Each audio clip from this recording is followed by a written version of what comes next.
Well, I moved in July of 2012, and by August, we was having lift problems.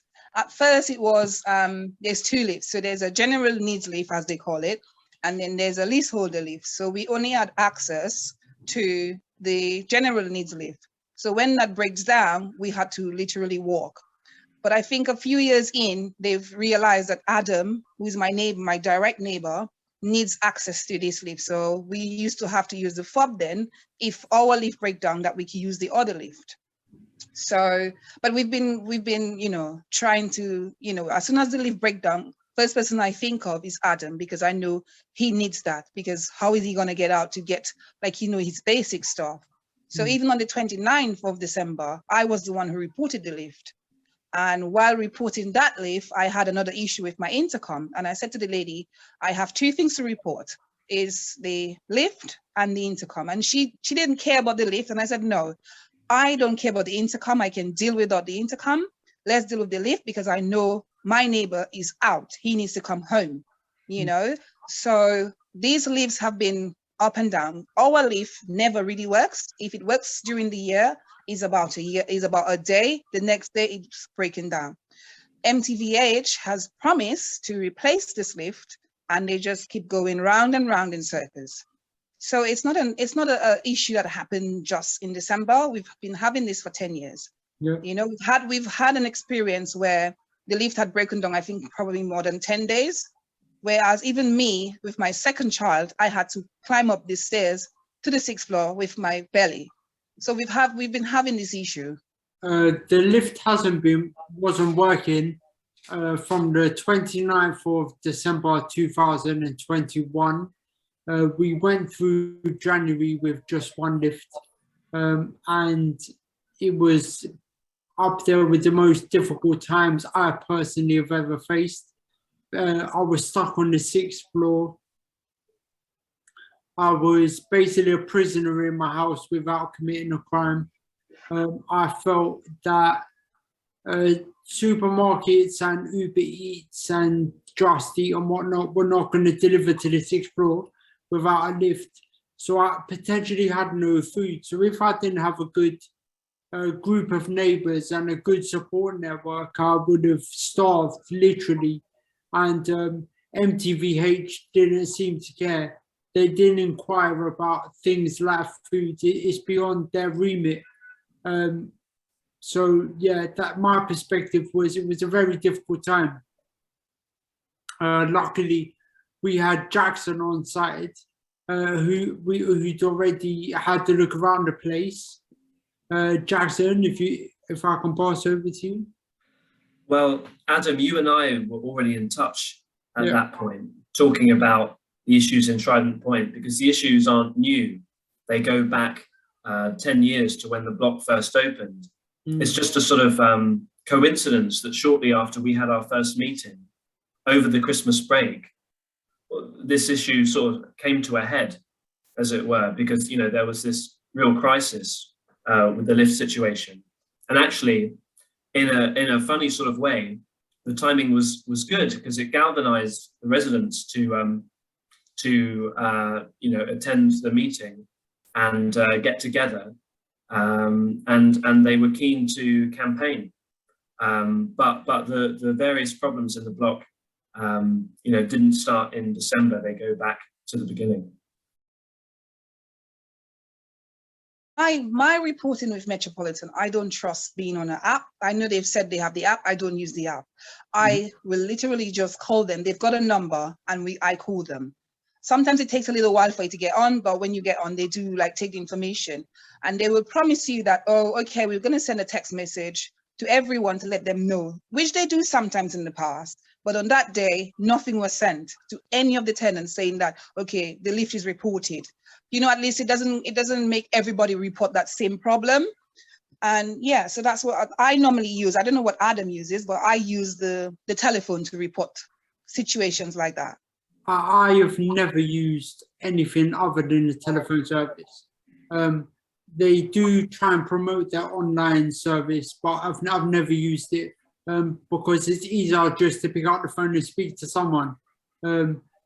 the unfortunate thing with MTVH is usually there's about 5 different things to report. Yeah, so it's a case of the list gets longer rather than shorter because they never actually deal with an issue. So the lift has been an ongoing issue for 10 years. That's never really been resolved. The flooring, the communal area, there's a lot of things. So the list is forever growing. They can't get me to use the online service because it's just easier to pick up the phone and speak to someone. So. Yeah, we had a very important meeting last week. This was the big meeting between representatives of Metropolitan and lots of residents and representatives from another company involved in the management of the block as well, Y&Y, and there were local politicians on the call as well. MTVH, to their credit, sent several staff along, I think around 4 staff, and they spent 2.5 hours on the call, and they heard us out because I think they realised that they had to hear the residents out this time. They saw, they felt the pressure from a week or so of online campaigning from Trident Point Action Group online. They'd seen the Harrow MP get involved and local councillors support the campaign. So they knew they had to face the music, and residents spoke very powerfully about their experiences of living in the block. But really the point of the meeting was to get into the details of each of the 7 demands that the residents had made. And it was a positive meeting, and there were warm words and some commitments made. And the next key milestone is we're waiting for a more detailed action plan from Metropolitan, which we'll get in 4 weeks apparently. So the tone was positive, but I made the point in the meeting that residents have heard a lot of this before, so it's fine, that they're making these commitments, but really, residents need to see action. But actually, just in the first few days after the meeting, we are seeing some action. So moving along with cautious optimism, I think. Yeah. I'm extremely grateful for Harrow Law Centre's support. They've helped us. Jackson has helped us. Additionally, I'm probably even more grateful for the support of the local MP, and having Gareth Thomas on board has been it's made them do work very quickly, and get things done very quickly. They've had vans parked outside ever since the day of the meeting. I feel like they're dealing with odd jobs rather than the bigger jobs, but they are being a visible presence. Me and Sharma on the front page of the local newspaper. So I don't think they would like the pressure we're putting on them, and therefore they're trying to be visible to the public, which is a good thing, to be fair. We had our list of 7 demands, which is only really the start of it. And we're lucky that, we have the support of the local MP, and, local people are supporting of what we're doing. That push MTVH is or Twitter, or, the statements of the Twitter account, and Gareth Thomas retweeting it. And then we get the support like people like you and, people, just retweeting these things. I think that opened their eyes, because when they read through the statements, it's like, oh my God, is this really going on? So I think this is what had really opened their eyes to, let's have a meeting, let's try and sort out something. Twitter is a really powerful tool for campaigns like this.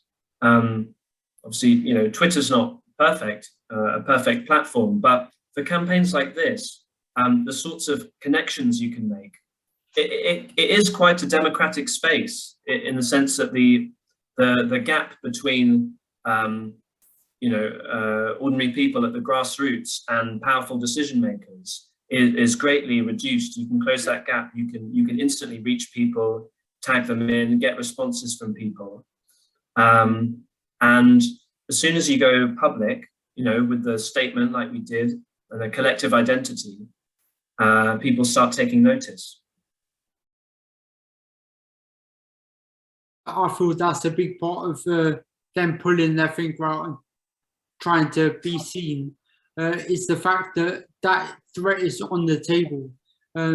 They said they're going to go away, revisit their offer of compensation, and have a look at how much compensation they're going to give each individual tenant for that time period when the lifts weren't working. I'm hoping that we won't have to do a rent strike, because they're going to act and they're going to give us decent compensation, start painting the communal areas, start doing things. Weirdly enough, it's happened at the right time, towards the end of the financial year. So the excuse of we have no money, all they have to do is tide over the next 4 to 6 weeks, and all of a sudden they have a new amount of money. So the rent strike was really powerful. Just the threat, having that hang over them was enough, I think. It's like the symbolic effects of it. You know, it's not like financially Trident Point is actually going to bring MTVH down by not paying the rent. It's more the symbol of sort of resistance and strength. You know, if everyone is coming together and acting in an organized way. So I think it is, you know, it is powerful as a tactic, as a threat, and we've seen the effects so far. My father was on the meeting that we had with MTVH last week, and he had to go at me for constantly mentioning the £138 million that they have in reserves. However, that is something that they've publicised. Yeah, it is in their annual report, and they do have a large chunk of money. So I'm not thinking that a rent strike is going to, you know, financially impact them at all. But, you know, having the tenants so against them and so willing to fight the fight we have to fight now and the media has helped massively, you know, with regard to Twitter. They don't want bad publicity. The newspapers, they don't want bad publicity. So it's all helped hand in hand. Having that little WhatsApp group is really 100%. important. You know, with all the tenants, you know, just joining in, so everybody just adding the information on there. You get so much information on there. Everyone can have WhatsApp. It's such an easy way of making people feel like they're included in something greater than themselves, you know. When you're individually trying to deal with Metropolitan, it can seem like a big task, but when you realize that everyone is fighting the same fight and there's some sort of, you know, unity, there's power in numbers, and, you know, we were able to get 18 households pretty quickly, to be honest. So it was definitely a good thing. It definitely benefited us. Adam had a massive role to play in that. He might not want to blow his own trumpet, but when you're building up one of these campaigns, really helps to get the involvement of a resident who's sociable and knows their neighbours, because the campaign might start with someone who only knows a few of their neighbours, but once we got Adam involved, you know, we had some flyers, or he said, leave it to me, I know my neighbours, bam, bam, you know, just like knocking on every door, and then, you know, it grew very quickly.